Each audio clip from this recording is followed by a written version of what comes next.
بسم اللہ الرحمن الرحیم۔ السلام علیکم احساس پروگرام کے ناظرین، آج آپ کے سوالات کے جواب دیے جائیں گے۔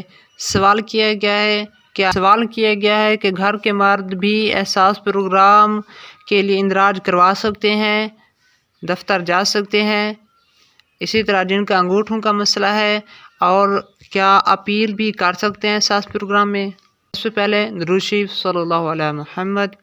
صرف آئی ڈی کارڈ لے کر جانا ہوگا یا وائف کو بھی ساتھ لے جائیں؟ محترم عبدالقدوس نے یہ سوال کیا۔ احساس دفتر پر گھر کا کوئی بھی فرد گھر کی خواتین کی قومی شناسی کارڈ لے کر جا کر اندراج کروا سکتا ہے۔ نہایت ادب کے ساتھ یہ میسج میرے فون پر آیا کہ آپ کو 12,000 مبارک ہو، آپ کے 12,000 منظور ہو گئے 8171 سے، اور اس نمبر پر کال کریں۔ یہ جو میسج ہوتا ہے یہ جھوٹ ہوتا ہے، فراڈ ہوتا ہے، اس پر غلط ہوتا ہے۔ جواب: آپ کو موصول ہونے والا یہ پیغام سراسر جعلی ہے۔ آپ سے عرض ہے کہ احساس سے متعلق جعلی پیغام کے بارے میں شکایت درج کروانے کے لیے ہمارے ان 2 نمبر پر بذریعہ SMS فوری رابطہ کریں۔ السلام علیکم۔ احساس پروگرام میں جن لوگوں کو نااہل کر دیا گیا تھا، کیا ان کو اپیل کا حق دیا جائے گا؟ جواب دیں، رہنمائی فرما دیں۔ شکریہ۔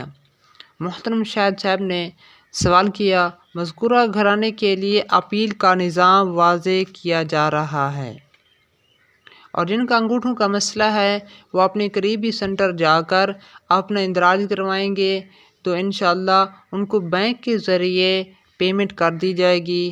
ان کو بتایا جائے گا کہ آپ پیسے وصول کر لیں، آپ کو بذریعہ میسج بتایا جائے گا کہ آپ جا کر آپ کو بتا دیا جائے گا آپ بینک سے پیسے وصول کر لیں۔ اس طرح کی مزید ویڈیو حاصل کرنے کے لیے ہمارے ساتھ جڑے رہیں۔ ان کو اپریشیٹ کرنا چاہیے، ایسی سہولت دینی چاہیے حکومت کو۔ جن کے بچے عام علاقوں میں پرائیویٹ سکول میں پڑھتے ہیں، کیا وہ احساس تعلیمی وظائف پروگرام میں شامل ہو سکتے ہیں؟ جواب: احساس تعلیمی وظائف پروگرام میں احساس کفالت کے اہل گھرانوں کے بچوں کے لیے متعلقہ صوبہ ایجوکیشن محکمہ سے منظور شدہ نجی سکول میں زیر تعلیم بچے بھی احساس تعلیمی وظائف میں شامل ہو سکتے ہیں۔ ہم احساس پروگرام کی نیو اپڈیٹ روزانہ شیئر کرتے رہتے ہیں۔ خدمت کارڈ کے حوالے سے کافی ساری انفارمیشن ہم اس چینل پر دیتے رہتے ہیں۔ ابھی تک آپ نے ہمارے چینل کو سبسکرائب نہیں کیا تو سبسکرائب کر دیں۔